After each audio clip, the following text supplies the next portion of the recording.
আসসালামু আলাইকুম বন্ধুরা, কেমন আছেন?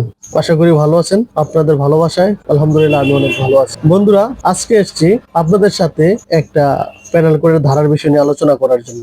বাংলাদেশের প্রচলিত 1860 সালের পেনাল কোডের 448 ধারা অনুযায়ী যদি কোনো ব্যক্তি কারো গৃহে অথবা কারো বাড়িতে অনধিকার প্রবেশ করে, তবে তার শাস্তি হতে পারে 1 বছর পর্যন্ত কারাদণ্ড বা 1000 টাকা পর্যন্ত জরিমানা অথবা উভয় দণ্ড।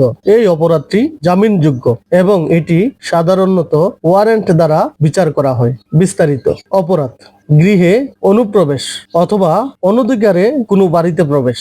শাস্তি: 1 বছর পর্যন্ত যে কোনো মেয়াদে কারাদণ্ড, 1000 টাকা পর্যন্ত জরিমানা, উভয় দণ্ড। জামিন অযোগ্যতা: এই অপরাধটি জামিন অযোগ্য।